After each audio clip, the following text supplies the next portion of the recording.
Okay, so this is the Q&A session for our special Climate Cafe for Climate Week Northeast 2022 on sustainable agriculture.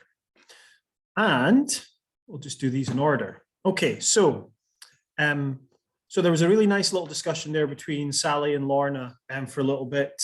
So I don't know, Sally, if you want to kind of ask your question as part of the talk, or if you want me just to read the sort of exchange between Sally and Lorna, that it was a good little exchange.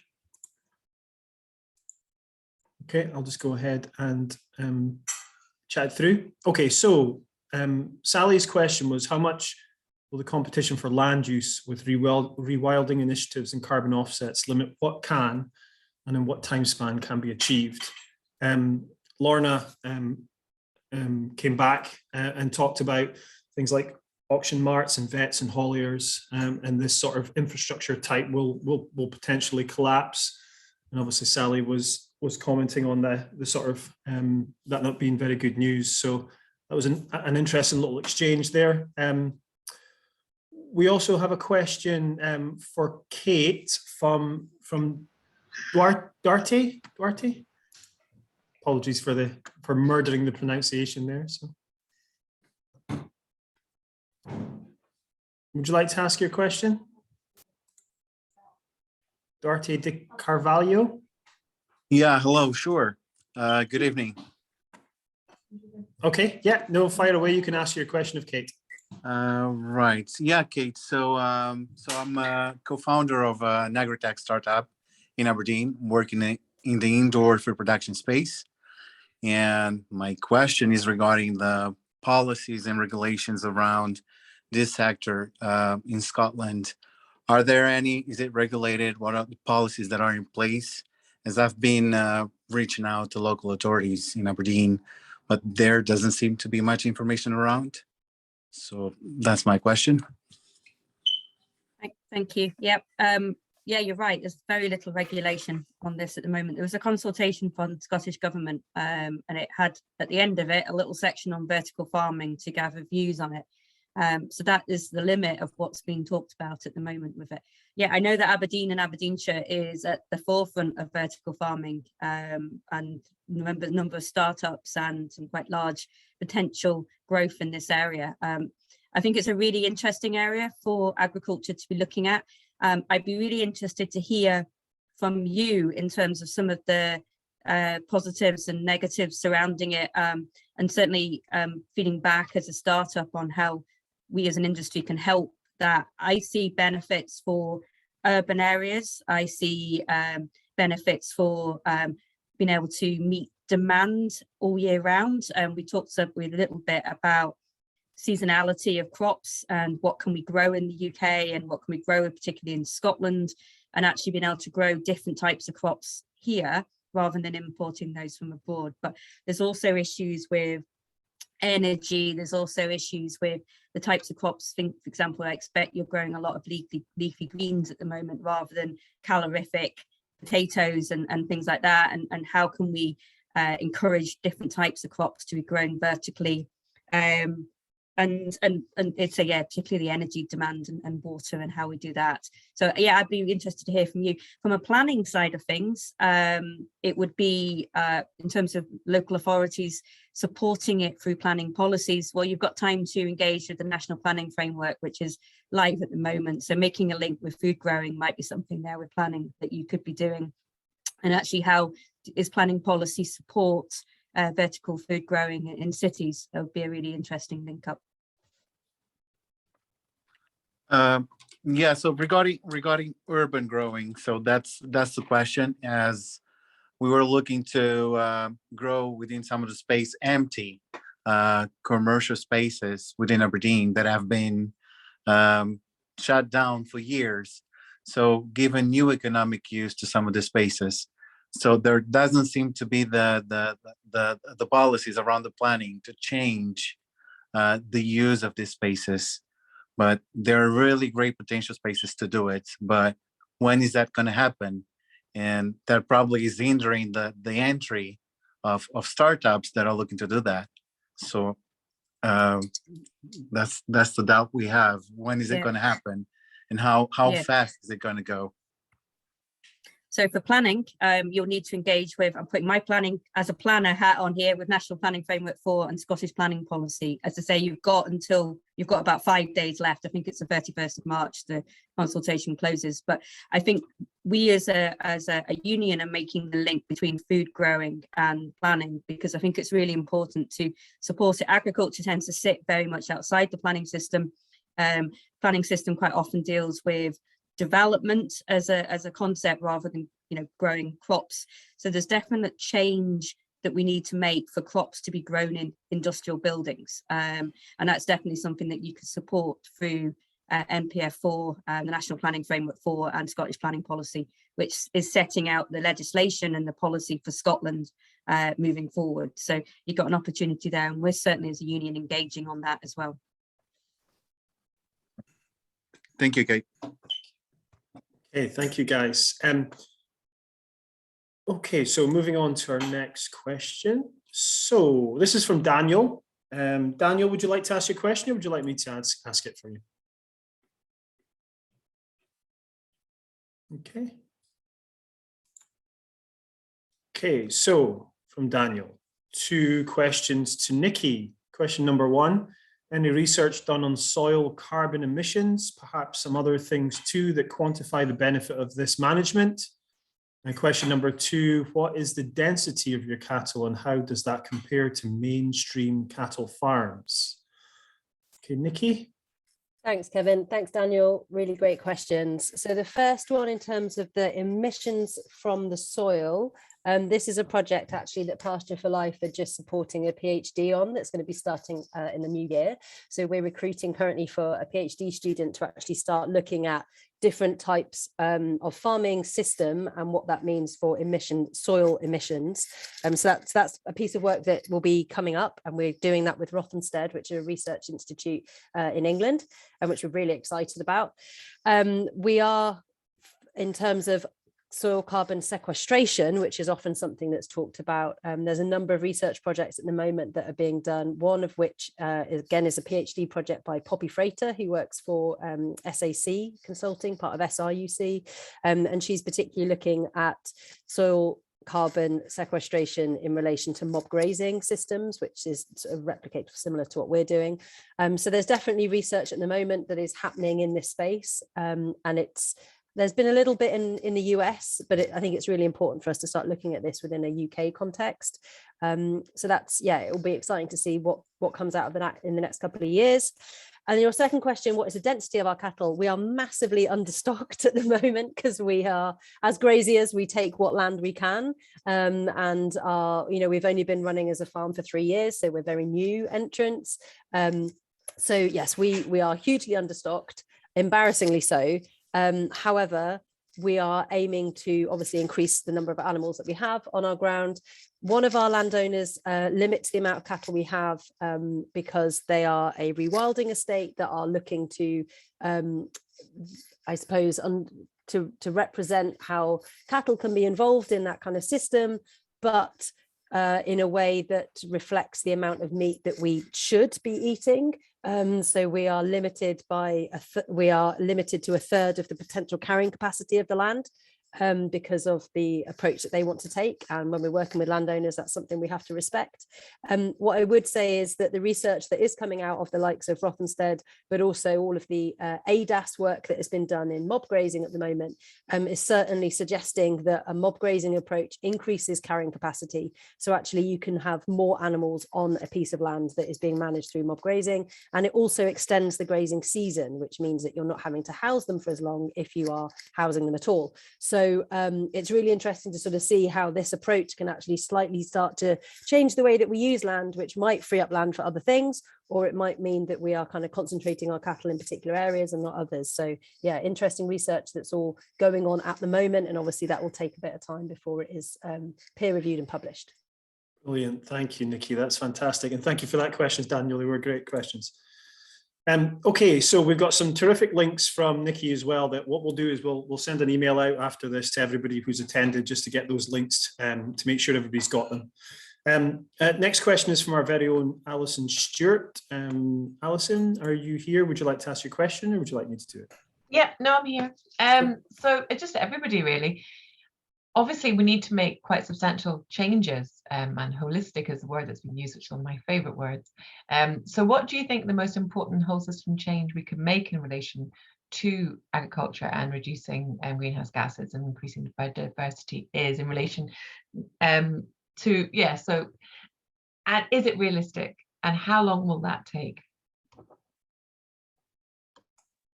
I'm happy to jump in first, and I can give my view, and then David and Kate can put me right, which is probably what's going to happen. I think there's two things. In a Scottish context, I really feel that we need to reduce the amount of cereals that we're growing for alcohol and for animal feed. It just doesn't feel like an efficient way to use land. So that would make a significant difference in Scotland. What that really relies on, though, is pressure being put on the supply chain to help farmers produce wheat or other edible crops that are actually going to be accepted by the rest of the supply chain. That's a significant issue at the moment. This isn't necessarily about farmers changing their practice. It's about the likes of NFUS and Soil Association and other lobbying bodies putting the pressure elsewhere on the supply chain to help create markets for those human edible crops that currently might not be considered human edible. So that, I think, is one massive thing that could happen in Scotland that I would personally really like to see.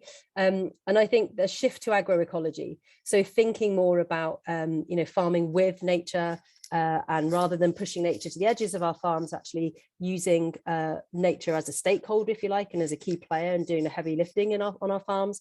And the work that actually the Soil Association, that David will be very familiar with, has been really promoting recently is the 10 Years for Agroecology project that has come out of IDRI, which is a research institute in France, and is something that the Food, Farming and Countryside Commission has been really pushing as well, which definitely says that we can feed Europe using agroecology. So yeah, the research has been done, the evidence is there.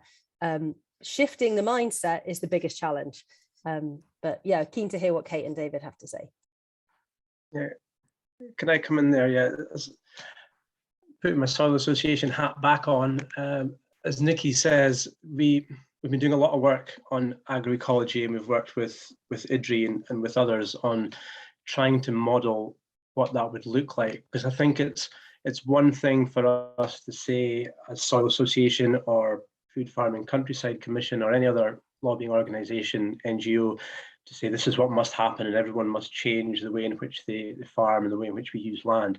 I think it's incumbent upon us to try and not only articulate that, but evidence that, because what we're talking about would amount to quite a radical transformation compared to where we are right now. Now, as well as the IDRI work, what we've been doing more recently, and we hope to be able to publish some of this work in the next couple of months, is some economic modelling. So looking at what does it mean to transition to agroecology? What does it mean for individual farms? What does it mean for individual sectors? What does it mean for incomes on farms, importantly, because ultimately we want to farm for nature, but it has to work for the bottom line, otherwise farmers aren't going to do it. So what we've found is that, as Nikki indicated in her response, it can work. We know from the modelling that the European modelling showed we could feed the growing European population. We've done modelling at a UK level that shows that we can not only continue to feed the UK population, but we can reduce greenhouse gas emissions from farming and land use by up to 40%, that we can stop deforestation in supply chains.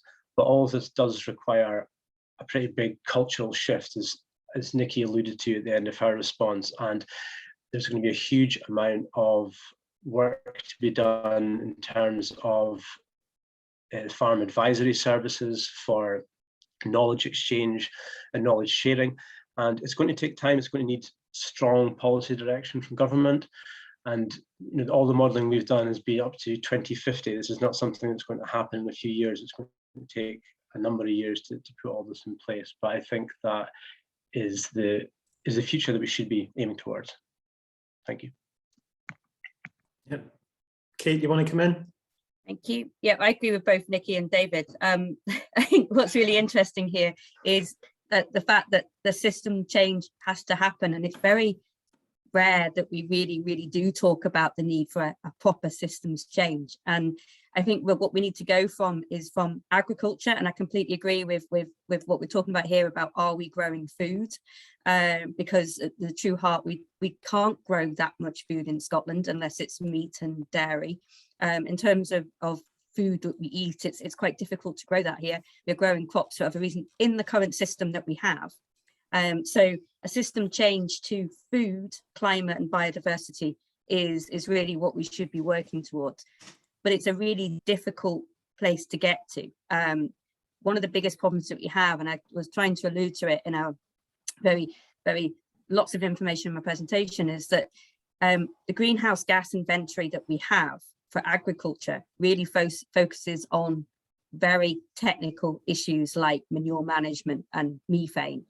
What it doesn't focus on is the flip side of it, of how you deal with carbon on farm and how you deal with sequestration and how you actually change the system. It's really just focusing on reducing those greenhouse gases.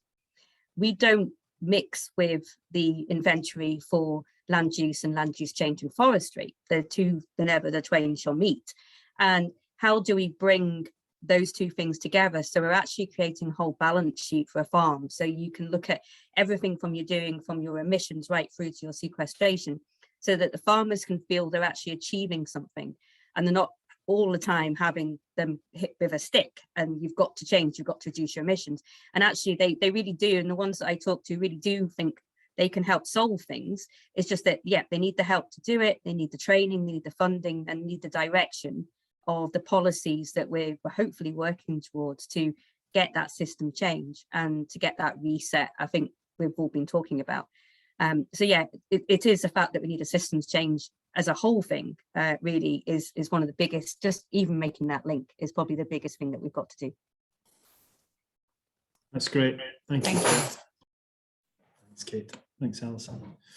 Okay, so Sally has a question. Sally, would you like to ask your question, or would you like me to ask it for you? I'm not. Can you remind me what the question is? Of course, yes. So your question was: are there agricultural industry initiatives to reduce food waste? Yeah, this is really looking at the cycle of agriculture providing food, people eating food, wasting food. So are the agricultural industry being proactive at coming up with initiatives to stop that cycle? Right, maybe I'll jump in with this one.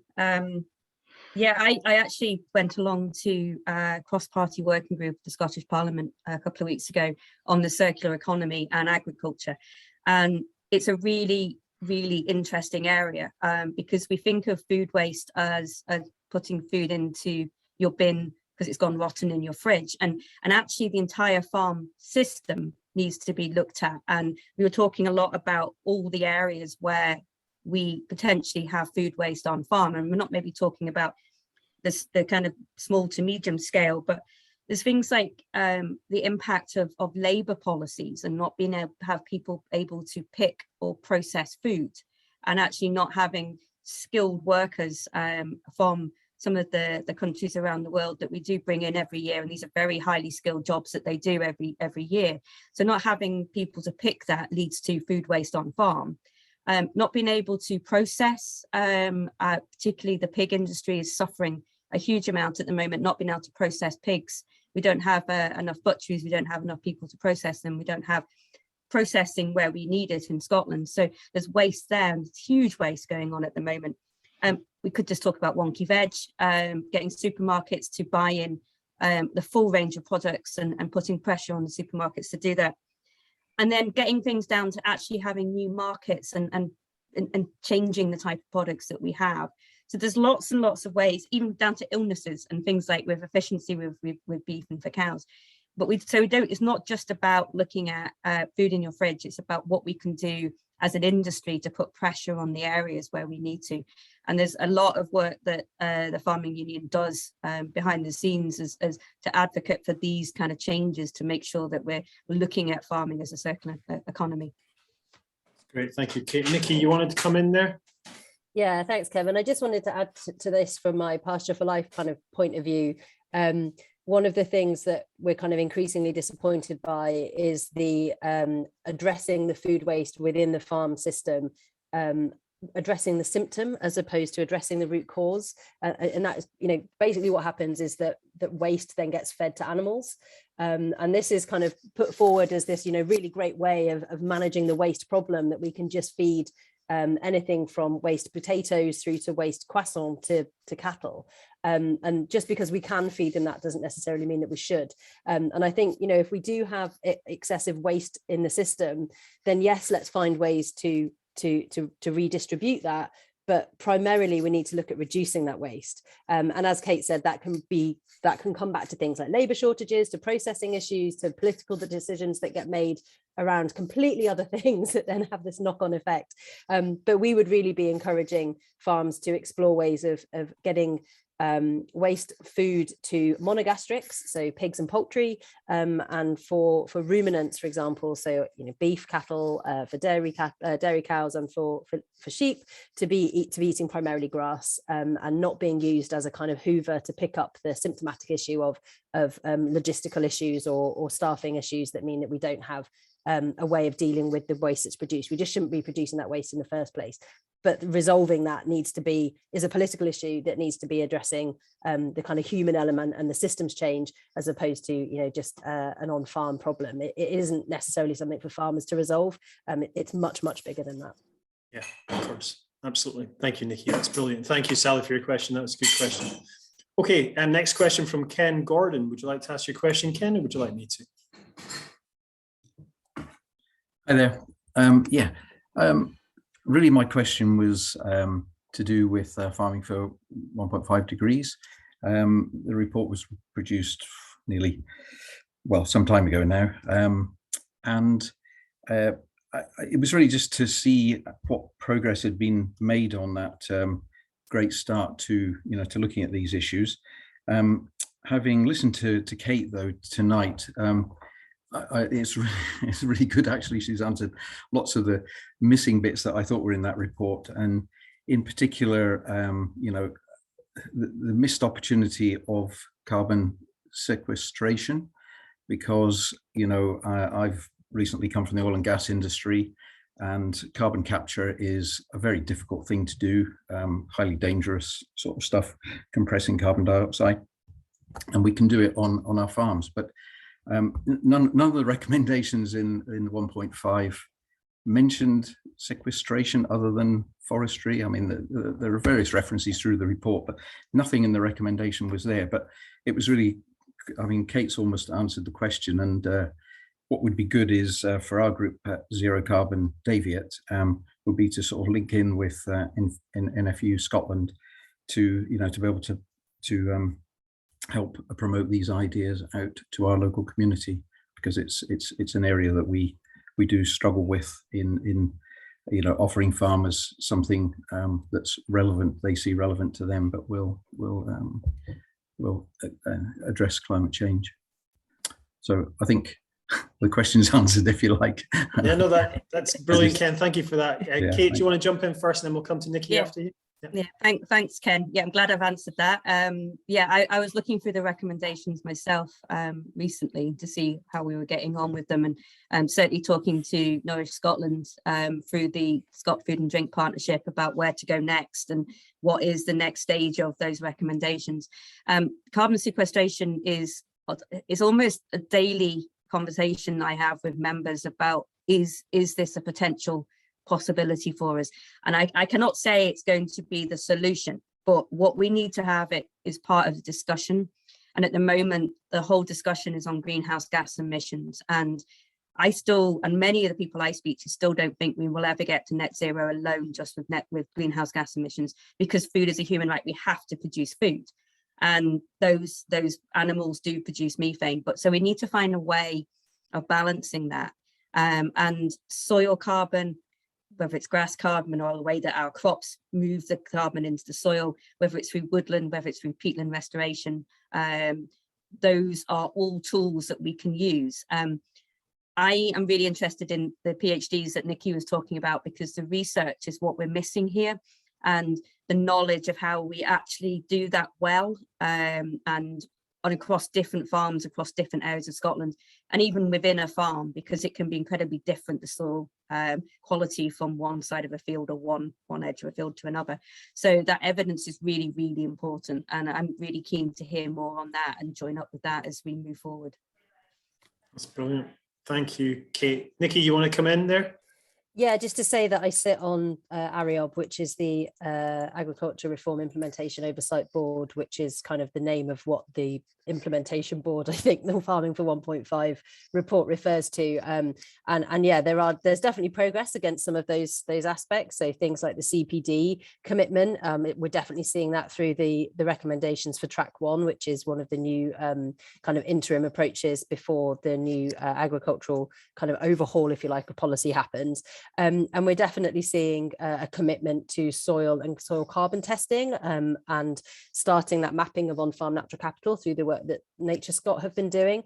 I think I just wanted to draw attention to the point 10 of the recommendations, which is that Scottish Government should set a target of 6,000 hectares a year for agroforestry creation and create a ring-fence budget for agroforestry with a dedicated 10-year programme to drive it. And that is something that we're not seeing, and I think is really would, you know, if I could ask people to go and contact your MSPs, this is really the thing that we need to be focusing on within the sector. You know, having farms giving up one monoculture, barley for example, for another, Sitka spruce, is not agroforestry. Agroforestry is the intentional integration of farming practice and trees. So what we really want to see, and there's been a group that was created and that has been advising and has actually developed a grant scheme and a whole kind of system and process that could support this move, and that's something that we really want to see driven forward. Interestingly, Professor Pete Smith at Aberdeen University has very clearly said that, you know, whilst he doesn't recognise that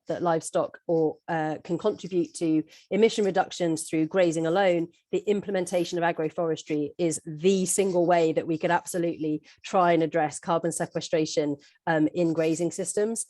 So that really has to be at the top of the list in terms of how we address managing that route to net zero. It's also been modelled quite extensively in Wales in terms of upland habitats and upland grazing systems.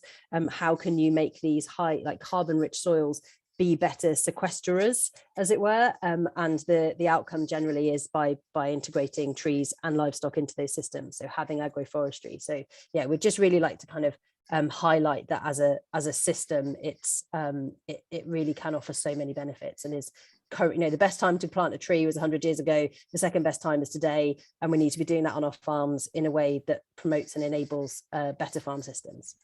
That's brilliant. Thank you. Could I just jump in there about agroforestry? Yeah, of course, Ken. I worked for the college 30 years ago with Bob Pringle, who's sitting just along a bit. And at that time, there was a guy called Alan Sibyld who ran an agroforestry project at Glensoch.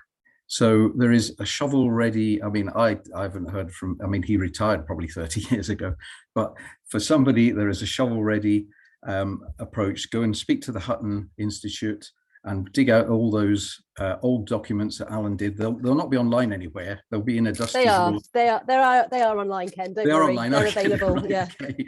So somebody's found them. Hooray! Yeah. We're not forgotten, Bob. Brilliant. Thank you, Ken. David, do you want to come in with something there? Yeah, just briefly, agree 100% with everything Nikki's saying about agroforestry and what Ken was saying there. I just wanted to make a point. We do a lot of work in this area, and there's many examples of good practice already in Scotland, both in upland systems, as Nikki's alluded to, but also there's some examples here in Scotland of silvo-arable systems. So that's trees within crops and fields, as opposed to trees integrated with livestock, silvopastoral systems. But one of the reasons why I think there has been a delay or slow progress in this area, and this comes from being involved at a small level within a subgroup that Scottish Forestry has set up in trees on farms, is you can see that the kind of siloed nature of how Scottish Government has approached this over the years, where you have Scottish Forestry and you have the Agriculture Division, and they're kept very separate, and Scottish Forestry has run the agroforestry grant system, because there are currently grants available for agroforestry. There's just incredibly low take up. And one of the things that really needs to happen is across government for that realization that actually forestry and agriculture need to start integrating as well. And the whole point of agroforestry is that we're integrating trees into farms. So this is something in terms of policy and funding, it really needs to sit within the Agriculture Directorate to make progress, I think. Yeah, thank you, David. That's great. Appreciate that. Okay, so question to read out from Tatu. Okay, so to both the first and the last speaker, recognizing that seasonalities in labour are an issue for all year-round production, what policies, regulations are available or in discussion concerning still going on with reducing the 40% imports into the UK as stated, or from only sourcing from regions that are going carbon neutral? Okay, so Kate and David, I think that was for you guys. If you want to have a wee go at that for us, that'd be fantastic.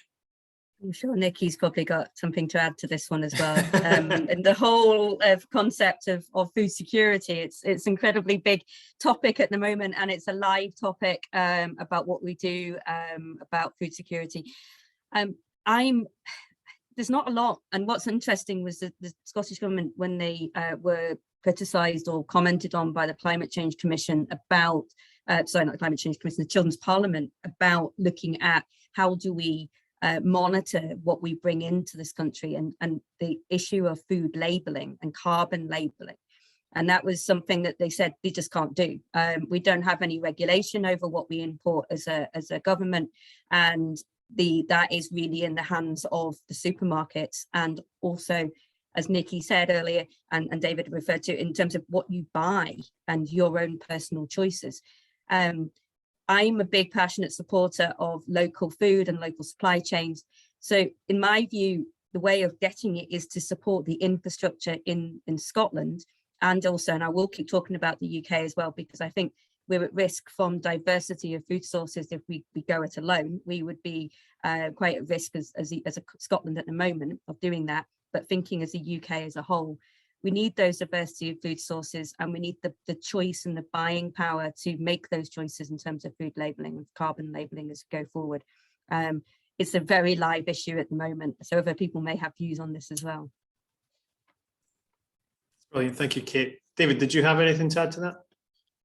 Yeah, I think Kate's covered that quite well. But one thing I would add in terms of imports is just, I was talking about organics during my presentation, and obviously at Soil Association we're very concerned about that. The Scottish Government has set a target of doubling the total area of land managed organically by the end of this Parliament. And there's an interesting issue there, because the survey data that Soil Association publishes every year in our organic market report shows that demand for organic produce is increasing year on year amongst consumers. So we're buying more of it, but we're not producing more of it. So there's potentially a benefit to be had there, whereby we can, through the initiatives that Scottish Government is going to put in place in order to meet its ambition of growing farmland, we can then be less reliant upon imports of organic food from other countries. And I think there's challenges within that. There's challenges in terms of scaling up from where we are now, which is at a very low point, where about 2% of all land farmed in Scotland is organic. So it's a very small percentage. In the EU, there's a target to reach 25% across the whole of the EU. So we're a wee bit behind many other countries, but I do think there's an opportunity there, both from a commercial point of view for Scottish growers, but also to become a little less reliant. So more of that organic food we're buying in the supermarket was actually grown here in Scotland. That's great, David. Thank you so much for that. Okay, we have a question here from Dick Morris. Dick, would you like to ask your own question, or would you like me to? Am I audible? You are audible. You are good to go. What's been talked about tonight is fascinating. Having spent most of my career in this area, it's nice to see all these things coming to fruition. But they're all long-term questions and require long-term answers. How do we deal with sudden major shocks to the system, like the invasion of Ukraine, which will probably knock out between 10 and 20% of the world grain supplies? Because the knee-jerk reaction that's coming out from everywhere is, right, we've got to plough up more land and grow more wheat. And that's the answer. What do people here think? Thank you for that, Dick. Would someone like to? Yeah, I'm happy to jump in just because I shared two Nikki. resources. Poor Kate has probably had to deal with me wanging on Twitter for the last 2 weeks about how horrendous I think it is that the NFUS called for a moratorium on ecological focus areas. So I won't bang on about that anymore because she's probably had a absolute head done in by it. But what I will say is that the reason that the issues need to be addressed in a long-term way is because we have 70 years of a broken food system behind us. We have a food system that isn't resilient to shocks. So trying to deal with these shocks by knee-jerk or quick reactions isn't going to fix the issue. And I have shared two links, one to the Nature Friendly Farming Network response, which basically is saying why producing more is not the answer, and one from the Land Workers Alliance, who've also kind of talked about UK food security. And I spoke at an event on Saturday at the Conservative Party conference in Aberdeen, talking about food sovereignty, maybe that rather than food security might be something we want to think about, which is a key kind of aspect of agroecology. So which doesn't really answer your question in terms of what are the short-term responses, but my feeling is there aren't any because we have such an unresilient system to start with. But yeah, really keen to hear what Kate's thoughts are on that as well. Let's teach you up nicely, Kate. Yeah. Yeah, thanks, Nikki. Yeah, there's anybody follows either NFUS or Nikki on Twitter this last couple of weeks. This has been a hot debate over what we can do as an industry to help in times of crisis. And Nikki's right. It's incredibly difficult situation that we're in terms of resilience. And it's climate change is going to only just add to this resilient problem. If you're thinking it's bad now, in 10, 15, 20 years time, when climate change hits us, we're going to having this problem in terms of food prices on a daily basis. What's interesting to me as it's opened up the debate about what can we do in real life situation.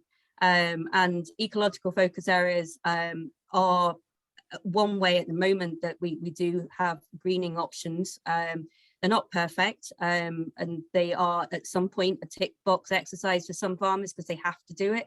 But what they don't do is make the farmer create a full change to what they're doing themselves. They're doing them because they have to. So changing those mindset about why you do things, and you're doing them to mitigate the impacts of what's coming in the future or to prevent what's coming in the future, is a fundamental mind shift that we've got to get farmers to do. And I recognize it from our farmers, from our members, about why they're doing it, and because they're looking to help and they're looking to quickly try and solve the thing. And this is not just Scotland. I mean, this is right across the whole of Europe. And we know that we're expecting an announcement from the European Union tomorrow on a moratorium and a delay to ecological focus areas across the whole of Europe for at least a year to allow flexibility within fallow lands. And we're not talking about ploughing up cover crops and nitrogen fixing crops or hedgerows, which are one of the ecological focus areas.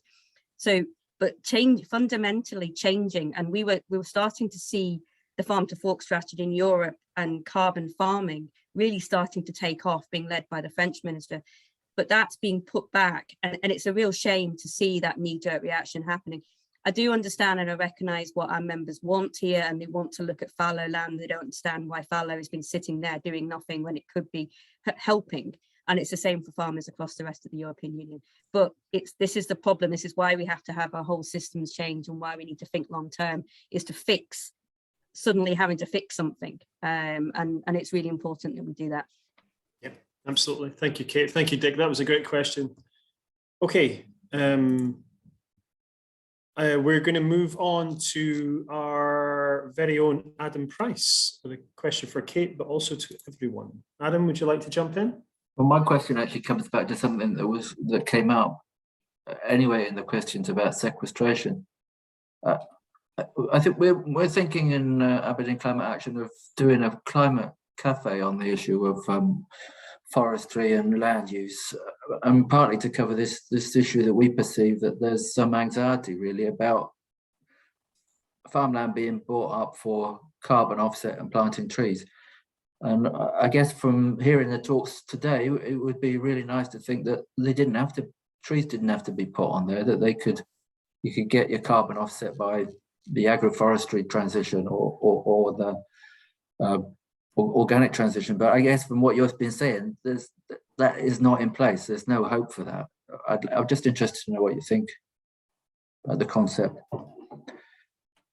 Thank you, Adam. Thank you. This is probably the second most talked about topic when I talk to members is trees. You don't mention the word trees to one of my members. There's a big worry because at the moment it's a really unregulated area, and Woodland Carbon Code has led to a demand for investment in forestry. Whether that's perceived or real, we're having to look into actually what is happening on the ground, how many farms and how much land is getting sold for tree planting. But it has led to a significant increase in land values. One stat I was given at one of our working groups on this is that it's led to 28% rise in land prices in Scotland, 7% in England, but 28% rise in Scotland. I mean, that's huge. And that's for agricultural land, and that's drive of Scotland forestry for carbon credits. So that is a real concern for the whole industry because it's driving change, which isn't potentially solving the problem. I believe that forestry is one way of doing it with the right tree in the right place. And I really believe that agroecology is the way forward for that, and for hedgerows and the right type of species and in the right things, growing Sitka spruce, which is only going to get cut down in 30, 40 years for the house building industry. It's not really what we should be supporting in terms of the future of this, but it's got a real interest from the green investment market.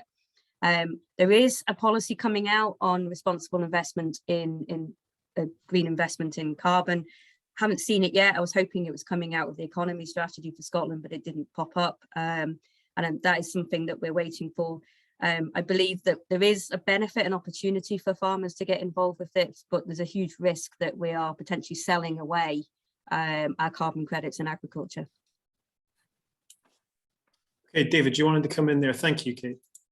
Yeah, just briefly, thanks. And I think Kate summed it up very well. There's no doubt this is a massive problem at the moment and driving up land prices, particularly in marginal areas, and it'll deter, putting even more hurdles in front of new entrants accessing land as well. From our point of view, what we've been saying to government is that the potential solution here is going back to what we were talking about earlier, which is integrating land uses, integrating trees onto farmland rather than having standalone woodlands or afforested areas. We don't need to do that. We can incorporate livestock with trees and upland areas, and we can mix both. And I think that in terms of how we use our land going forward, I think that is one potential solution. But I think Kate's right. At the moment, we have a situation which is quite unregulated, and markets are kind of running a wee bit wild at the moment. So there's certainly a job to be done there for the government. Great, thank you, David. Margaret Shaw made a really good point just there. We were talking about tree planting, and Margaret quite rightly says that another important avenue for tree planting that has multiple benefits is focused on riparian woodlands. Can someone speak on this with regards to agricultural lands? Nikki, I think you came back to Margaret there with regards to great examples happening right here in Aberdeenshire. Yeah, that's right. So it's actually happening along the River Devon, just outside Huntly. There's a collection of landowners coming together to support riparian planting. So Beldorney Estate is leading one aspect through the planting of the Forest of Hope, which continues existing birch woodland along the river. We and other landowners who abut that land have already started doing riparian planting along burns that join into the River Devon, and there's quite an extensive project that will take riparian planting from the Cabrach all the way down along the Devon as it passes then into Glass. So we're hoping that this collaborative effort will serve as a really nice template and example of how landowners can work together to cool the river. So yeah, it's a really exciting project that's just getting started, and the planting will start in the autumn of this year. Brilliant, thank you. Nikki, can you just stay on there for a second? Daniel had a question just a little bit earlier on. I think there was a wee exchange going there. I think it was maybe with regards to Rothamsted. Daniel was asking about what is the first and maybe the second step to get this shift of mindset and policy change going. Is that something you captured, or did you recognize that question that came in? Maybe that was something different. Maybe those were two different subjects I'm crossing over there. Apologies. Oh yeah, if I think it was two separate subjects. So Okay. I think that No Daniel worries. was asking about just what was the research institute, and then wanted to know kind of what is the first and second step to get a shift towards regenerative or agroecological farming and policy change happening. So yeah, Okay. I think that's what was going on there. No worries, that's fine. Okay, brilliant, thank you. Listen, guys, also with regards to this, there's a lot of great chat going on tonight, a lot of really useful links and really helpful comments and things like that. So I'm going to capture as much of that as possible, and I'll look to do a follow-up email with all the sort of attendees after this and try and sort of pull all that information together so it's available in one email to everybody, so they can at their leisure go have a look.